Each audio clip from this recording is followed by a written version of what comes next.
AI can be very hypnotic. So you need to be in control or else it's not going to be productive for you. The playing field is like level now, right? If you know how to use these tools correctly. I love it for prototyping, I love it for versioning, but I also love it for creative workflows. Like in the past, what would have cost us to hire an agency for 200K to create, a modular design system, I can just do now with AI workflows. And it's like, that is so powerful. And there's ways in which, yes, the Claude design deck that we've all seen, it's like, it's so tiresome at this point, but feed it some reference images, like create a mood board of stuff you like and have it work from that. And even that can get you beyond just like that basic terrible Claude deck design that we all know. Yeah, especially if it's saving you 200 grand, then absolutely use AI. Yeah.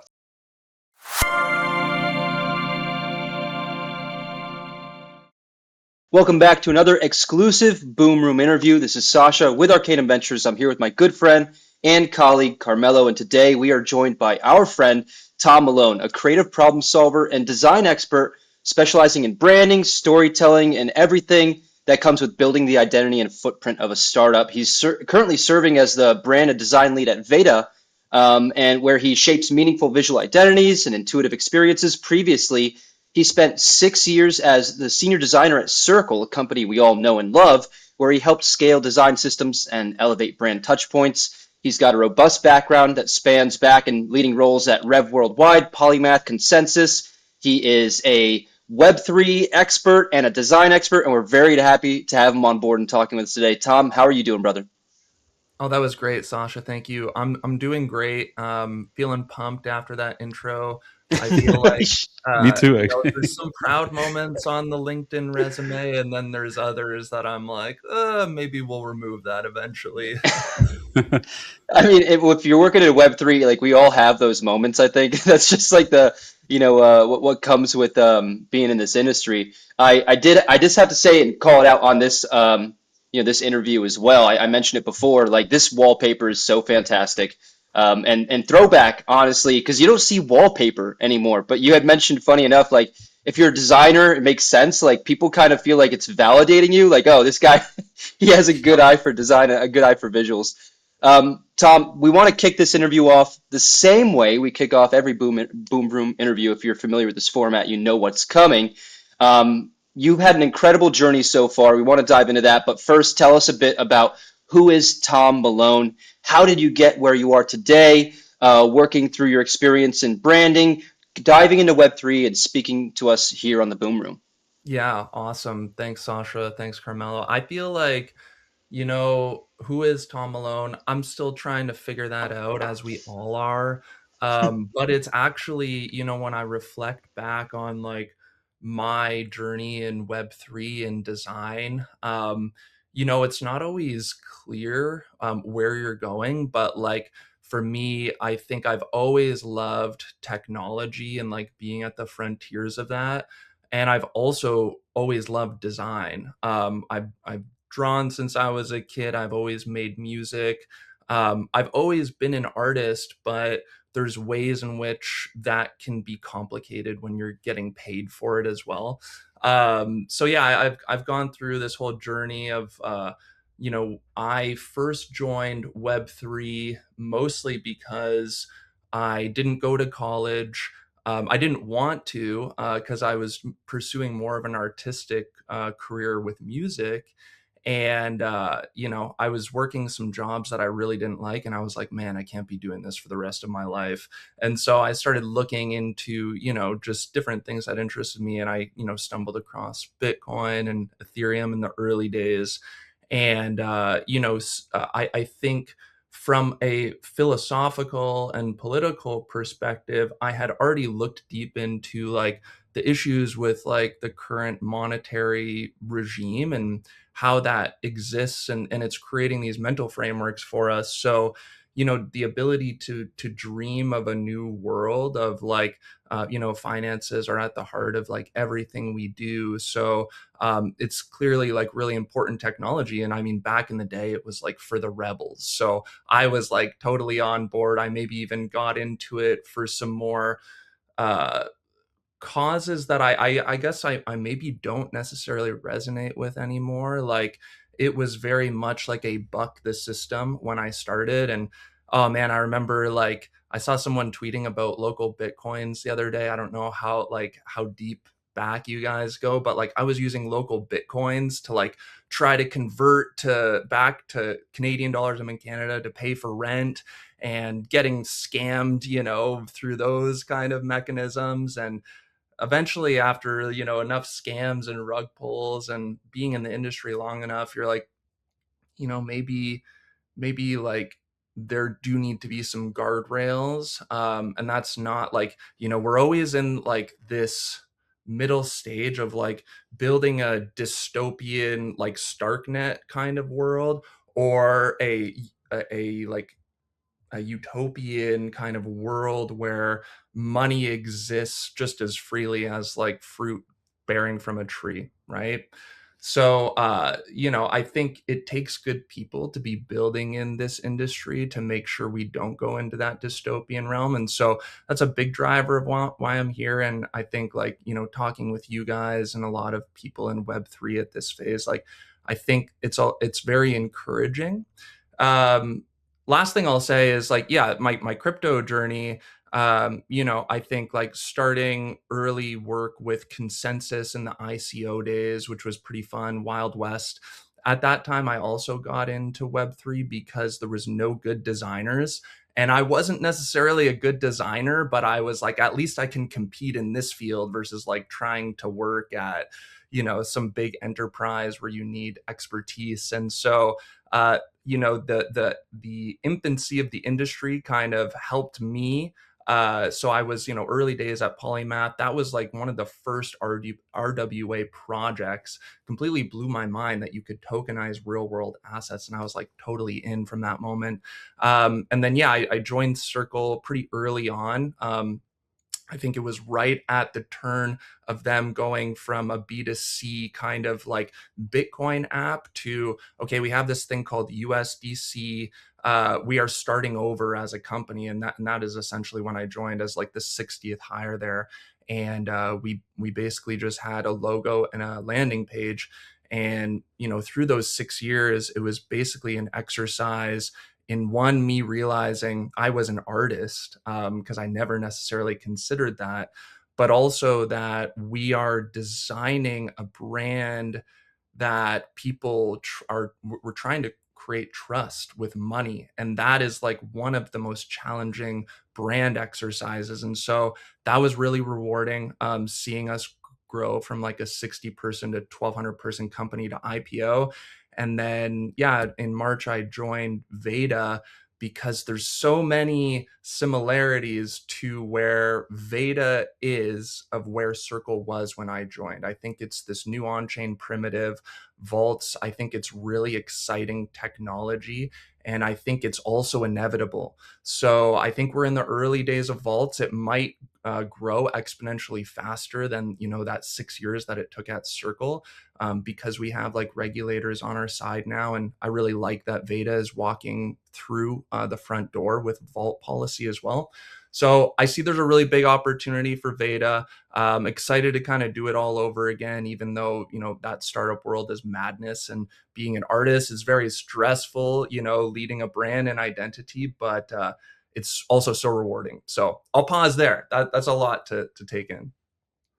No, that's great. There's a lot of information there and spawned off so many different questions I want to ask you. But just out of curiosity, like, how did you get that first job in Web3? Like, I think a lot of people might be able to resonate with what you've said. They were maybe the only people willing to try out this new industry. It seemed kind of speculative or risky, so they just tried it. And maybe the talent pool was much shallower back then. But how did you just message random companies, or did you build a portfolio from scratch to get hired? Yeah, great question. So I I didn't even realize that I could get paid to be a graphic designer first and foremost. And then, I'm just like working on different startups of my own. And design was a big part of it. So then one day someone was like, "Hey, can I pay you to like make an app for me?" And I was like, "Whoa, I can get paid for this? Like this is the greatest thing ever." So that's kind of in that journey of how you get into like graphic design in Web3.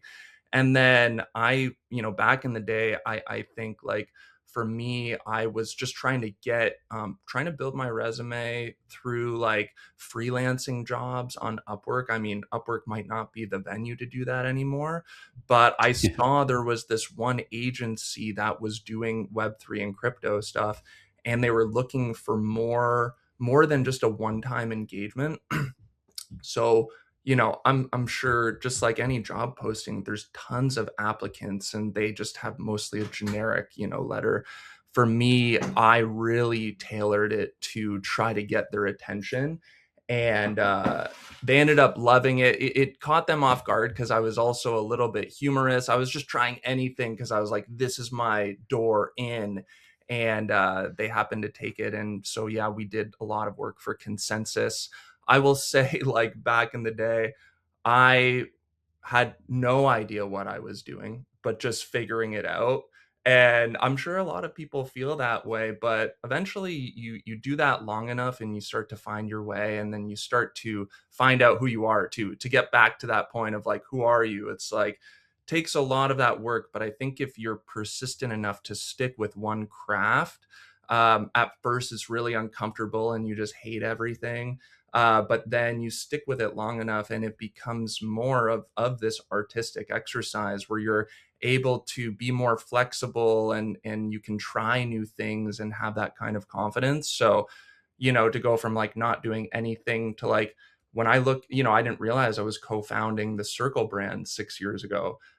What does that even mean? But then when the Genius Act passed and they were talking about, the US dollar being the global reserve currency and doing it through stablecoins, I was like, what? I can't believe this last 6 years, this is what I was building. I had no idea.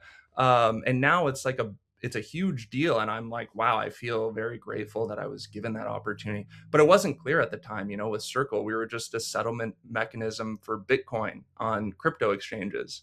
And now it's like this global reserve currency. So, I think also just like this industry is so early still. You think about like the dot-com era, there were a few companies that survived that ended up becoming behemoths, right? So you never necessarily know which company is going to do that, but there are calculated risks you can take. And I think like, when I was first working on stablecoins, it's like, okay, this is big. I don't fully get it yet. It was pretty nascent, but it's like it seems like there's something really interesting here that is different than the regular crypto industry. Man, that's interesting. And I think you said it perfectly when, I think many people that were working in the early years of that industry had no idea whatever they were working on, what direction it would go in.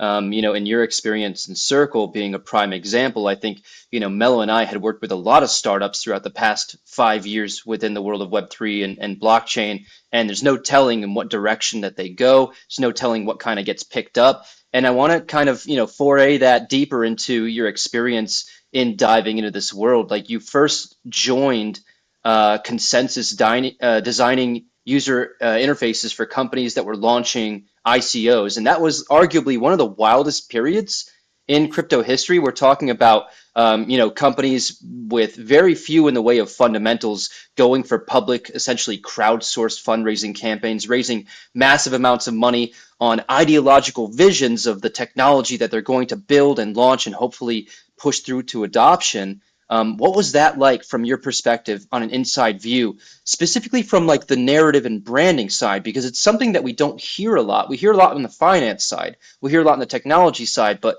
very, very little from someone with your background. Yeah.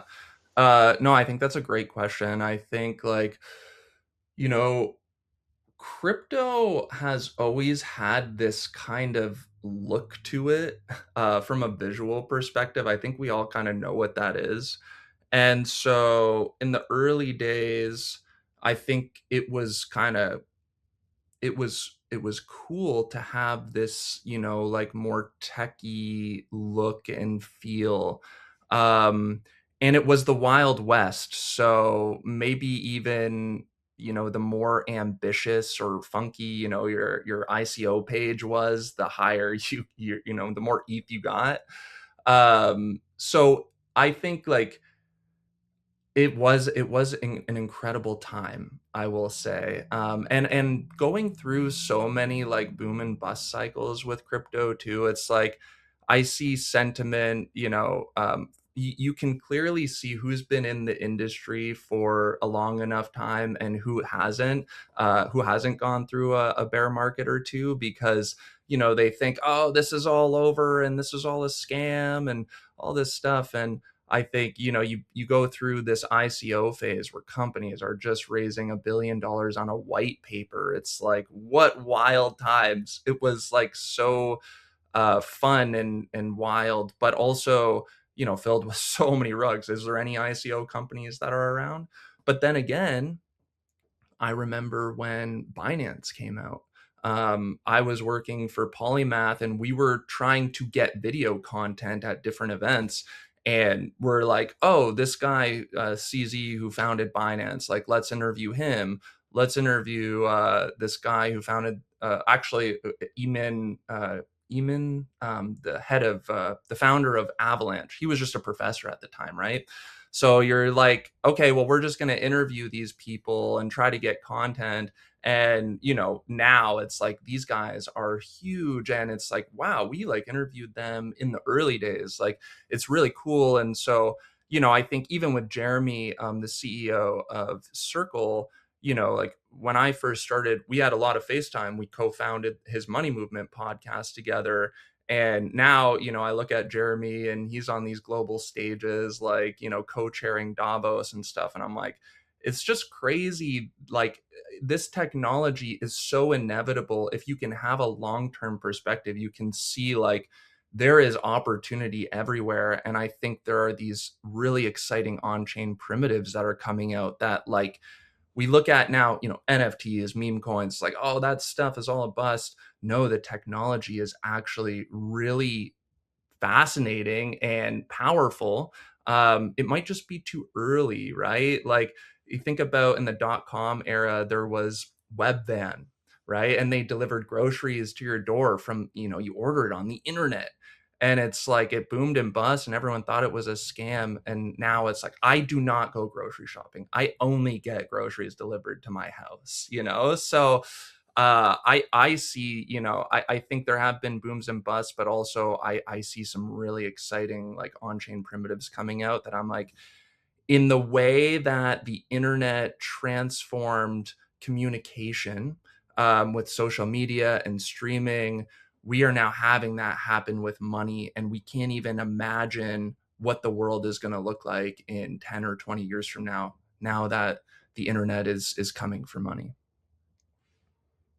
Well said. Yeah, getting groceries delivered to your house is certainly very convenient and nice.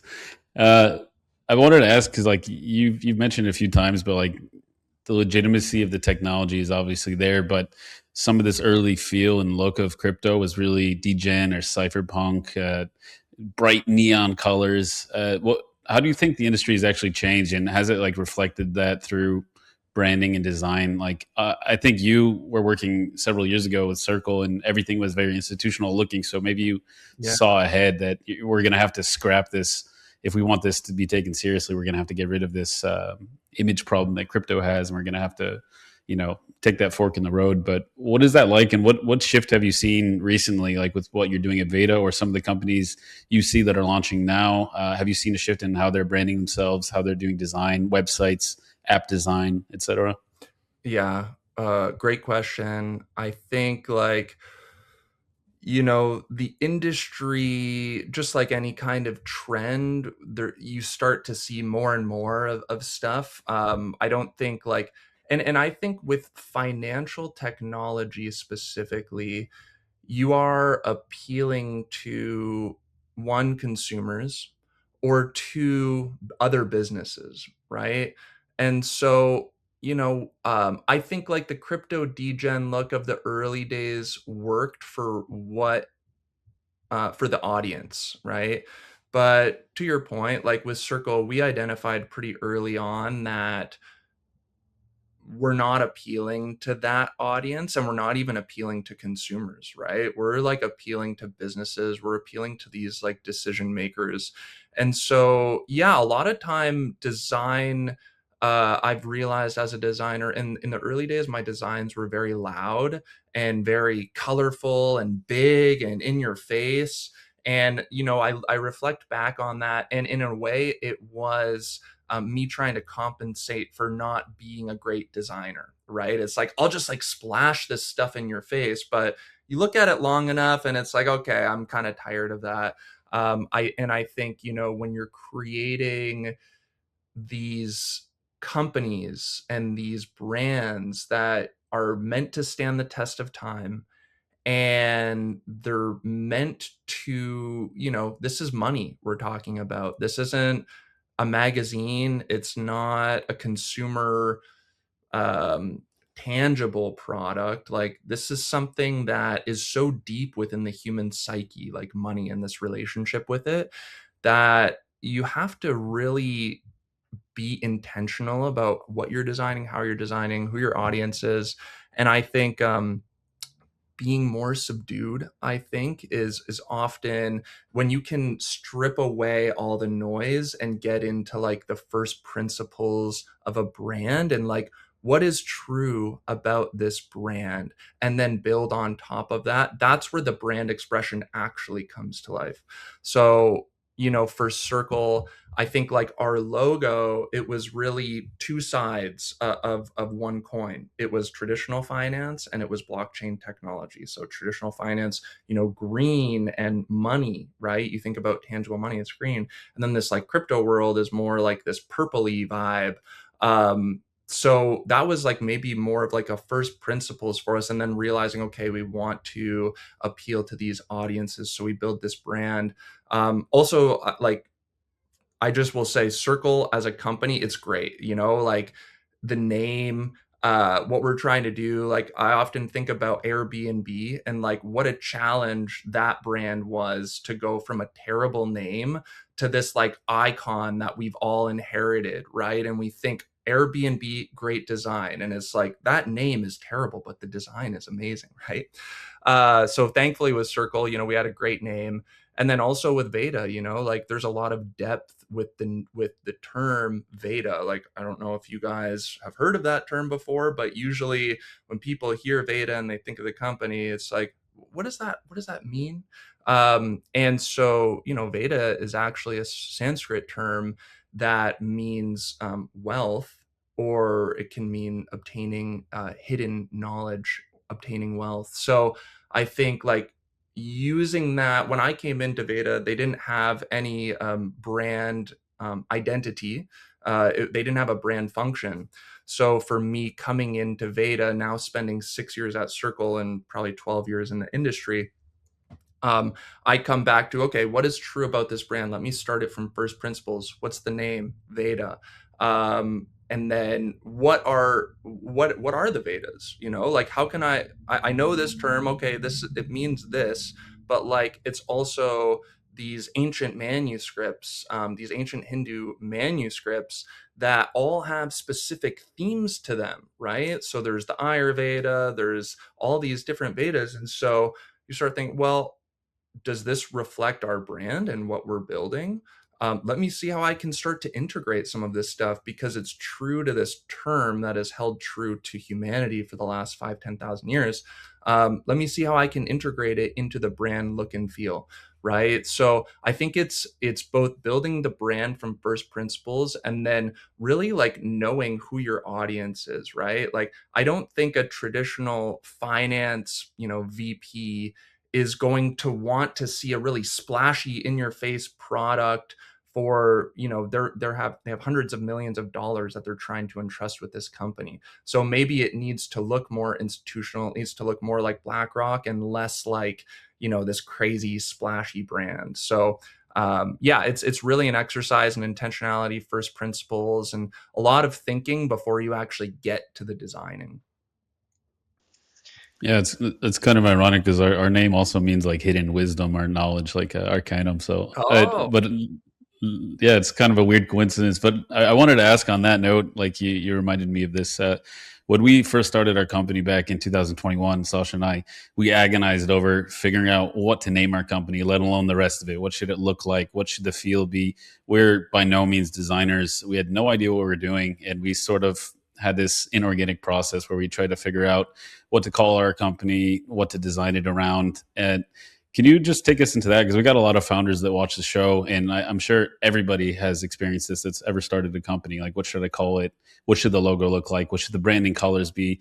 What does that look like from the beginning when you design from scratch and that entire process? Because it is much more than just picking out a logo or drawing something. Like, people have no idea what goes into building a brand. yeah. Yeah, it is this process of self-discovery again, to get back to that, right? Like, how deep am I willing to go to like research this? What, especially for founders, like, what does this company mean to me? And then I think there's a degree in which it's also a matter of intuition, right? You guys probably went through 1,000 names, but like Arcanum kind of came back to you guys, and then you look it up and you're like, oh, okay, there's meaning here, there's depth. I think like you you want to allow room for intuition and for you to this gets a little woo, but I think if you're open to receiving thoughts from yourself, or from the ether or whatever, there will be things that you're coming back to. You're hearing something, you're thinking something, and I would say, like, keep pulling on that string. It's really an artistic exercise, right? Like picking a brand name, picking what that looks like you are an artist in that moment. So are you going to be proud of this name that you're putting out into the world? Will it stand the test of time? How do you feel about it, like in your gut?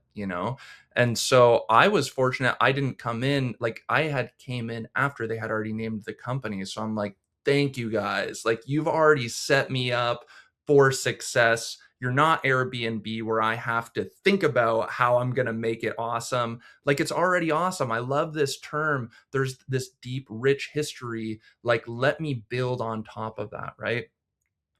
I think if you don't have that, there will still be stuff that you build upon. And really, for Veda, like, my job as like a head of brand and design, yes, I'm coming in from my for my taste and my design skills and my opinions, but really, like, this is Sun's company, our CEO, right? He named it. He's got opinions, and the brand should be reflective of him. So I'm always running companies by him, visuals by him, and all he has to say is like, oh, I like this. It's like, okay, let me dive deeper into this, because I'm really trying to create a brand that is this expression of this person. Like at Circle, for example, like purple was our and still is like the primary brand color, because Jeremy's favorite color is purple, right? And so that's actually like a really solid foundation about, well, what is purple? Oh, it's this mix of all these different colors. And actually, your eye can't actually fully understand what purple is, because it's this nascent thing. And like, you can start to find all this depth behind like stuff that might seem trivial, but really at the end of the day, it has a huge impact on your brand, 5 and 10 years out. Yeah, I want to ask you on that same note, there are so many different strategies and there are so many different things that can be communicated with branding. And, this might do a disservice to this entire field that you've built a career off of, but I always consider branding to fall under the umbrella of marketing. And to me, marketing, the definition of it is essentially storytelling. How am I going to communicate whatever information I have here to that individual or that organization over there? And when I'm going back to strategies specifically around developing a brand, there are many different stories or pieces of information you can tell. And you named a couple, for example, like we're talking about the founder's personality. or how they potentially interact with the world. We're talking about high level philosophy and vision of what a company can be or what they're trying to tackle, the problem that they're trying to solve, or even just on the product and technology side, like what is this? And so from your perspective, when you're tackling something like a brand for a company as like widespread as far as use cases go as Circle, like what does that approach kind of look like? Are there a number of considerations you need to like take an audit of and take a directory from and then take an approach, or is there something that kind of like intuits itself into your mind? Yeah. Yeah, I think it's a little bit of both. You as an artist, like for brands, designers and founders, you need to have a perspective, right? You can't, like, to me, I've seen so many of these like launch videos with like B-roll of Steve Jobs and rocket ships taking off. I couldn't tell you who's who, right? And so I'm sorry to anyone who did this video that's watching. But I think, at the end of the day, this is a trend. It's fine, but you're not going to be able to distinguish yourself from someone else because you're not having a point of view. You're borrowing from a trend, right? So you need to have the trend, but on the other hand, there is a saying, good artists borrow and great artists steal, right? Like, there are, so many brands and exercises in what you're working on that there is precedent and people have done a lot of research. And so, things like web pages, for example. What is our web page? Well, let me look at what our competitors are doing first. Let me look at what my favorite company is doing. Let me just do some research and start aggregating this stuff, realizing that there was a lot of thinking and intentionality that went into every decision that you're seeing on, like, you go to Stripe's website, you go to Ramp's website or Brex or any of these companies, and you're like, okay, these guys they have a huge team. They've put a lot of thinking and intentionality behind every decision. Like, why are they doing this? Right. And I think that's a good place to start. It's not just like, let me just copy, but like, what is the thinking behind this construction? And what can I learn from that for my own stuff? Right. So it's both like an exercise and like, you really need to have a point of view, a perspective, especially with like how your brand identity looks, right? Like, if you just say yes to anything, then it's not going to be you need people who are willing to push that boundary too. Um, but again, not so far that someone that is in your audience, this financial technology, is gonna question the brand, right? So brand is an exercise in trust, is an exercise in intuition, perspective, and then learning from others, right? Just to follow up there, I want to turn back over to Veda, and you talked about how they're doing so many interesting things around vaults and synthetic assets and adoption into not only a traditional finance sector, but into people's everyday lives. When it comes specifically to that branding exercise, this is a pretty complex concept to grasp for many people, especially people that aren't really familiar with anything around the world of investing, but even people that have been familiar with cryptocurrency and blockchain for a while. When we're talking about developing that brand, are there certain considerations in which you say, like, I'm not even going to try and explain this product to people through the brand. I'm going to try and explain something through feel or emotion instead that can catch attention and that takes them on this journey? Because we're also talking about not only consumers, but on the B2B side, like this is something that's kind of like you're casting a wide net with it. So I'm trying to understand a little bit more about like how do you communicate or decide not to communicate the product there? Yeah.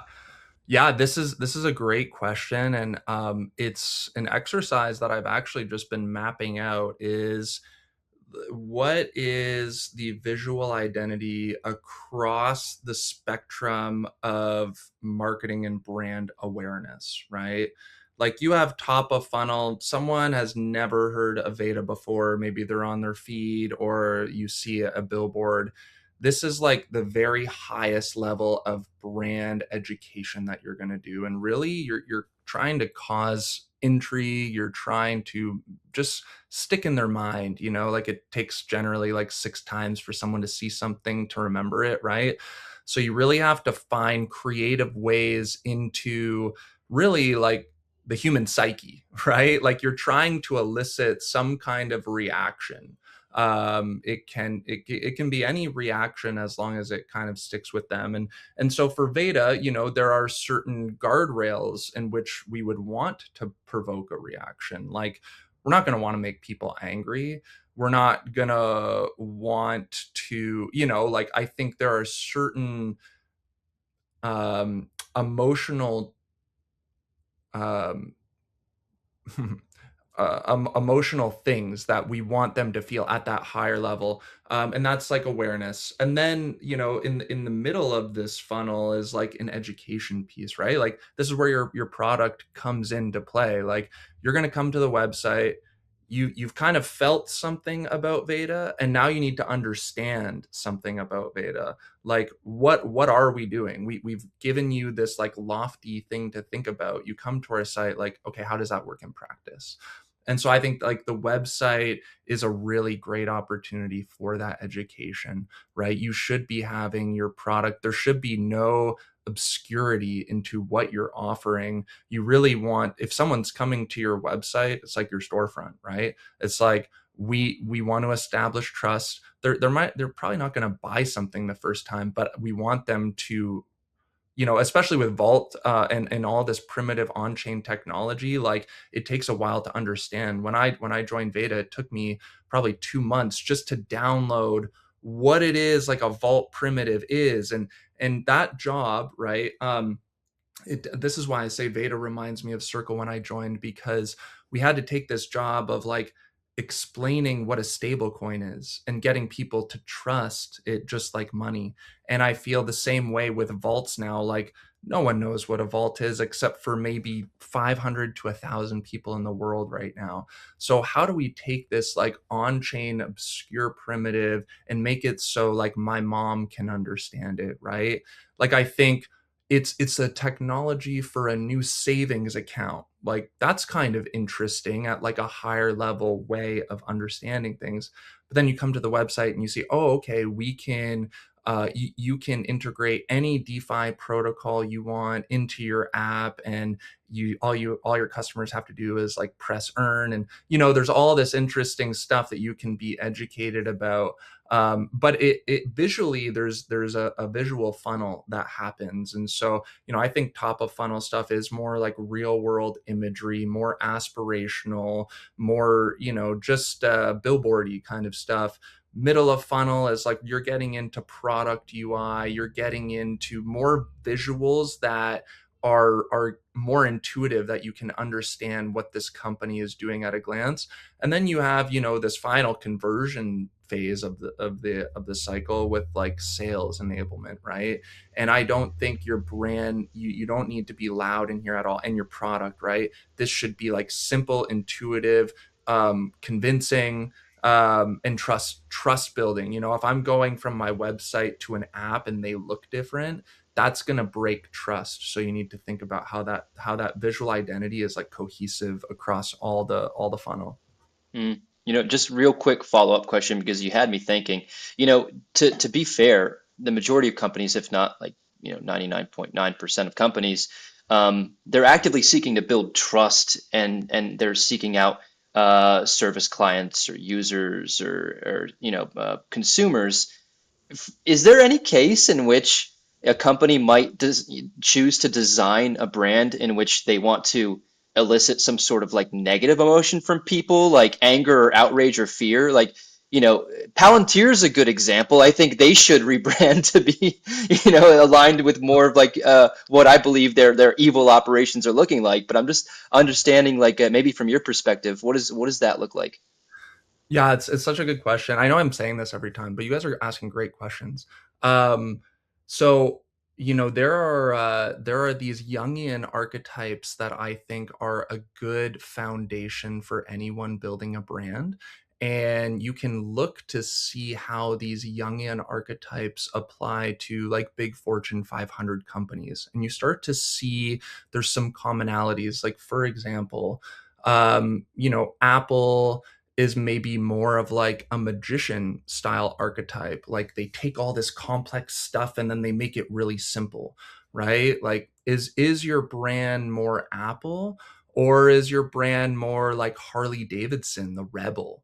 Right? There is an audience that identifies with the rebel, and I think like a really interesting, we're seeing all these types of brands in this archetype wheel, for Web3. And one that comes to mind, you're like, is there any brand that's trying to elicit a negative reaction? I don't know if they're trying to elicit a negative reaction, but there is this rebellious archetype happening with Pump.fun. Like, they it's like they almost don't care that they have a bad reputation, and they lean into the degeneracy, and there's an audience for that, right? So I think it's quite fascinating, to be honest. Like, I don't know if it's intentional or not, but they're definitely playing out this brand archetype. um that's not us, of course, right? Like, I think we're on the opposite end. We want to be more like the Black Rocks of the world, like maybe like invisible architecture, and that's more of like a ruler, like sage. Like, we are showing you the future because we are deep experts who understand it and can guide you along that path, right? So there are all different kinds of archetypes. Like, I think with Claude, I see caregiver archetype, where you go to their website and their marketing materials, and it's all like this hand drawn artwork. It's like this soft, more like feminine archetype stuff, this caregiver.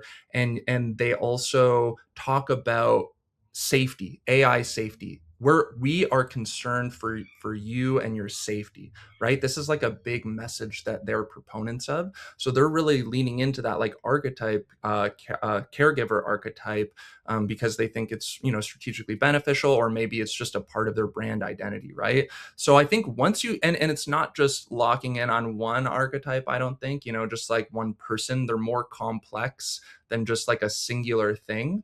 There's nuance. You can combine and play with these archetypes, and you say, you can start to see unique brand expressions when you combine different archetypes that ultimately like fit you and your identity. When you were mentioning Pump Fun, like leaning into it and being terrible and having a bad reputation, I could have sworn you were going to say Ryanair. Like they, I don't know Ryanair, if you've yeah. seen it, but they like lean into it. They roast their people complaining about them on Twitter and LinkedIn. And Yep. also another one, to Sasha's point, like the only one I could think of off the top of my head was Liquid Death. You know, this water company in the cans. I mean, I know it's like kind of ironic or facetious, but they're not actually trying to kill you. But having water in a can saying it's liquid death is kind of ironic. Maybe it's evoking something different than anger or fear or something like that. But maybe it's more like this Harley Davidson rebel mentality that they're trying to go for.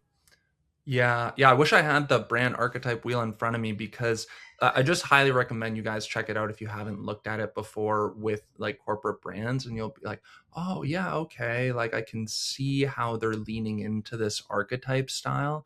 Yeah, Yeah. maybe theirs isn't the rebel, but there's something there where they're leaning into it for sure. I mean, this is a good opportunity. One, I was going to ask, like, this would be a hilarious and fun segment just to list off companies and have you give us like your feeling of them or what they are. But it's a good transition over to, like, you've been talking about Circle and Veda, and I come from a copywriting background, and we could use words, so it's a little bit easier to evoke reaction or an emotion or describe things. But what's the challenge or like the hardest part about branding or coming up with an identity for quote unquote boring infrastructure like financial invisible infrastructure, vaults, stable coins? Nobody thought stable coins were sexy until people realized it's actually the sexiest thing in crypto. It's the thing that makes the most money, that has the most volume, that has the most FTV, basically. So, what's it like, and how do you find a brand identity for that? How do you find that archetype? Because the only way I could describe it to even myself, who's interested in this sort of thing, is not very exciting, but you have to be exciting about it to brand it. Yeah, it's such a challenge. I think at the end of the day, you're just trying to get people to care. Um, like a corporation, it's like it's got corpse in the name. Like it's like this dead thing to start with, right? It's not alive. You have to like breathe life into it. And that comes alive through brand expression. And I think like so someone that comes to mind is like Coinbase. And I think, okay, they're B2C in a lot of ways. So this is like an easy pick example. But they have like this common rally cry of like update the system, right? And there's all these different expressions that come about from that, right? Like, what is our mandate? Update the system. Okay, how do we make people care about that? And so you see cool things like, different brand films and campaigns that they do to elicit reaction that are really stories about, okay, like it's more than just a headline that says update the system. And it's more than a headline of like, use our technology. It's like, well, why should anyone care? And so there's different degrees in which that comes to life. I think about like them driving their truck through New York that says like update the system. There's all these different awareness campaigns that they're doing. The Backstreet Boys Super Bowl ad that everyone claimed to hate, but really I think they loved. It's just fun to hate on Coinbase. But that was a great ad by a great creative agency, Isle of Any. Really bold, right? To just do like VHS terrible animation, but it caught your attention and it like elicited a reaction. Um, it's really about the stories. Like you being a copywriter, like it is all about story. How do you get people to care about this nascent technology? Well, what is a vault? A vault is where you can make idle capital productive. Okay, that's like a base level of like what we do. Why does that matter? Well, I mean, to someone in like a third world country, right? Maybe they have like some savings. Is it better to just have it earning nothing, or is it better to have it earning something? Okay, that's like one angle. But what about like the product manager at some financial technology? Like, why should he care about vaults?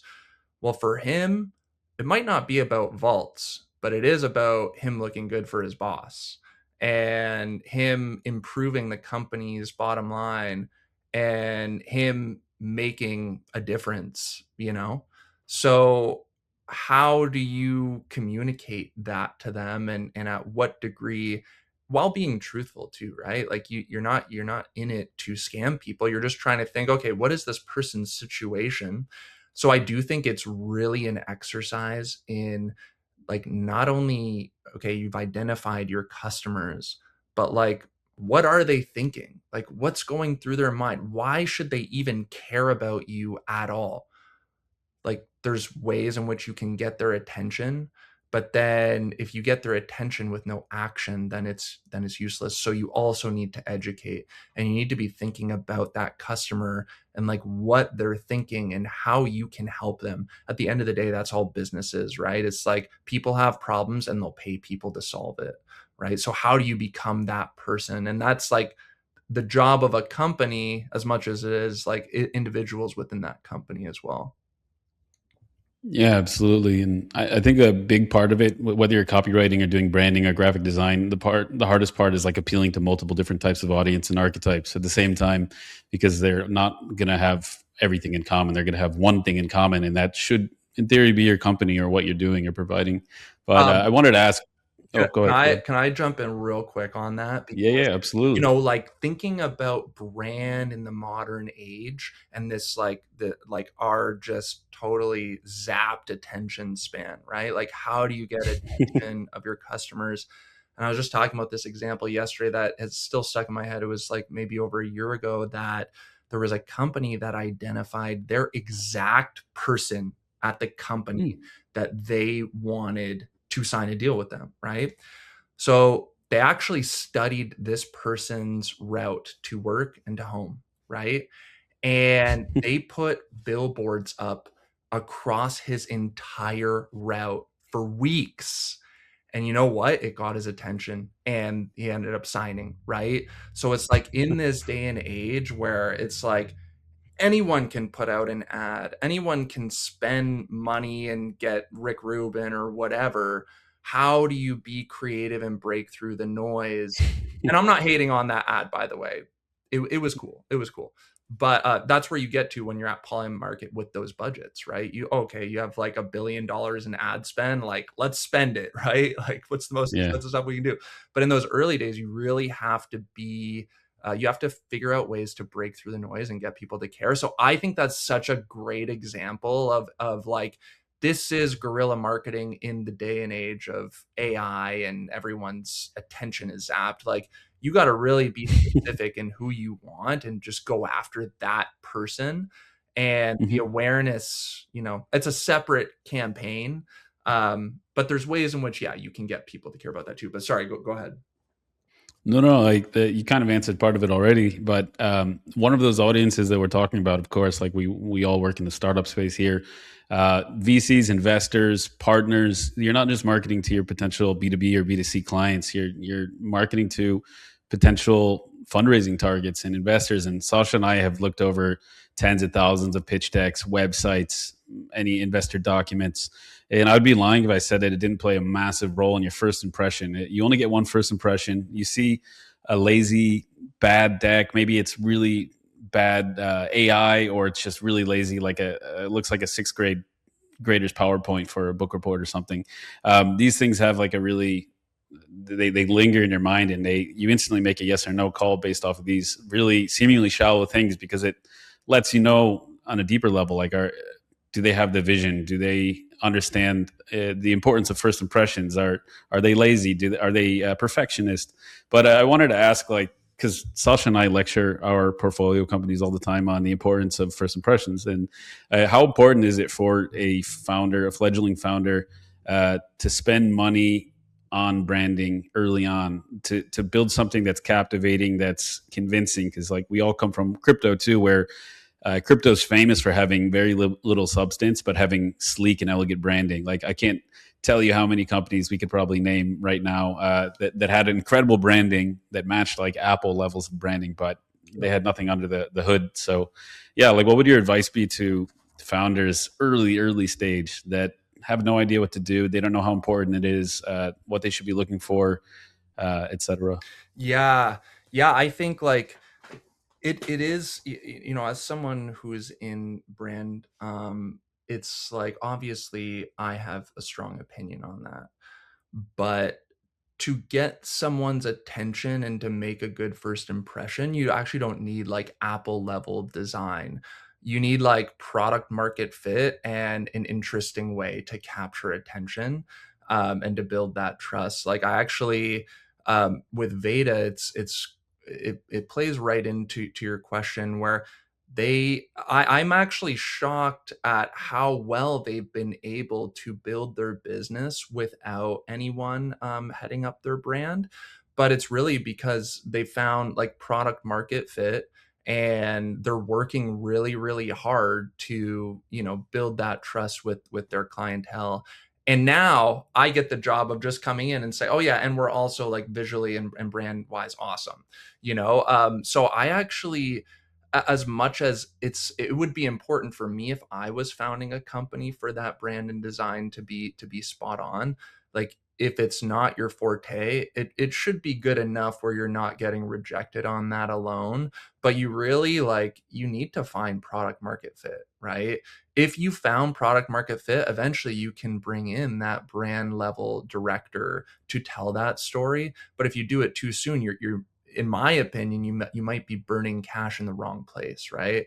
Like you should be able to brand should be able to help support this growing business, not be the catalyst for growth for that business, right? No, I agree 100%. And that kind of like perfectly leads into the next question I wanted to ask. Cause like it's impossible to do anything these days, including having an interview without talking about AI in one way or another. So I wanted to ask, like, I personally believe it's like a perfect way to differentiate yourself from the pack, from your competitors.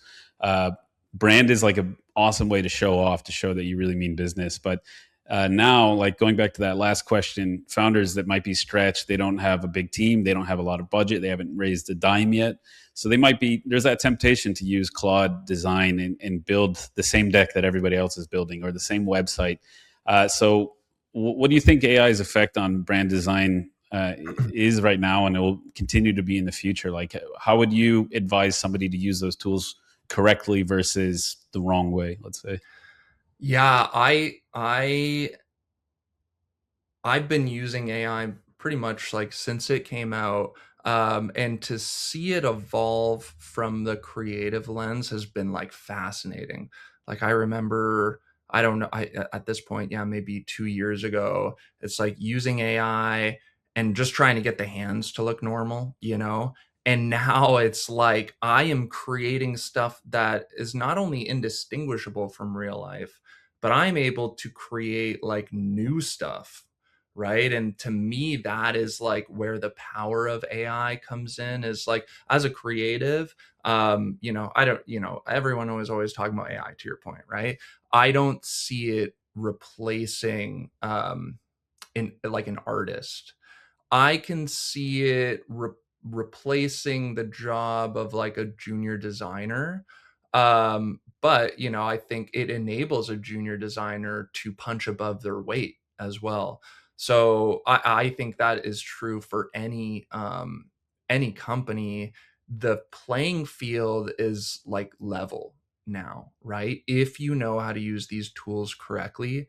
But the ability for it to like spin up a deck based off of like some brand guidelines and parameters that you've set up to get you to a V1, like it's probably not going to be perfect and you're going to want to like look over and make sure the substance is right. But to get you to a point where you can react without having to spend hours trying to make something look good, like I love that. I love it for prototyping. I love it for versioning, but I also love it for creative workflows. Like in the past, what would have cost us to hire an agency for 200K to create, a modular design system, I can just do now with AI workflows. And it's like, that is so powerful. And it's just going to keep getting more powerful.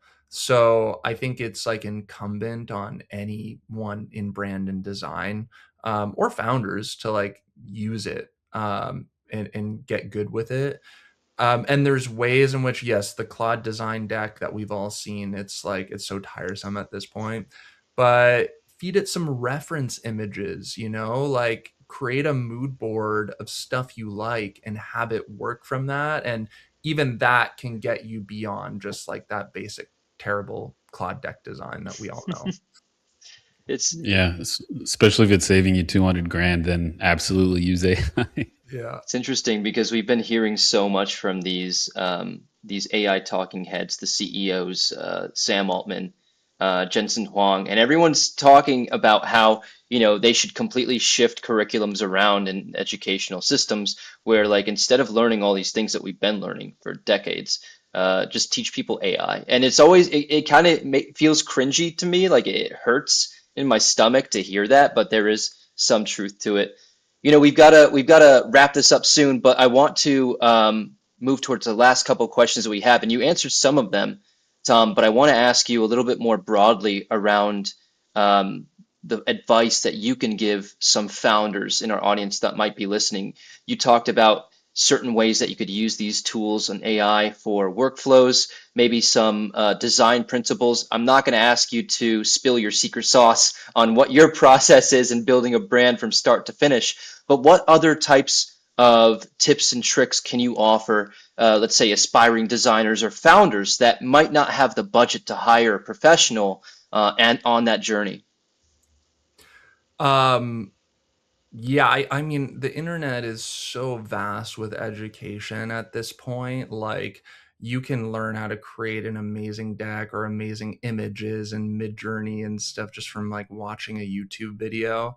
So, I think, to me, like, when it comes to AI, I remember, like, I mean, I'm old, I guess, because I remember talking with my friend about Google back in the early days of the internet, saying my concern with Google, like, the great thing is that it indexes the internet and it can search anything. My concern is that it's going to replace our ability to think and remember.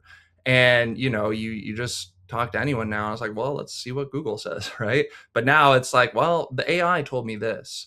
And that, to me, I think we need to maintain like a level of conscious awareness when we're working with AI, or else it will lead you down paths you do not care to go on, or that aren't true to what you're trying to do, right? So it takes like a level of focus when you're using these tools. It's like a collaborative thing, and you can learn and do anything with it now. But if you're not in control of it, it will be in control of you, And I think that is, to me, like the biggest concern. I don't know if you guys have seen Idiocracy, but sometimes it feels like we're inching closer and closer to that every day. So I think, people, including myself, it's like the AI can be very hypnotic. So you need to be in control, or else it's not going to be productive for you. I have to say, inching is the politest way to say that. Inching towards it. Yeah, uh, exactly. but yeah, definitely a great movie. Yeah, and that's amazing advice. You've dropped a lot of advice bombs today, actually. Like, I love what you said about the competitor analysis too. Like, that's another thing Sasha and I bully our portfolio companies on. Like, we're like, find 10 companies that you can call like stretch competitors or close competitors.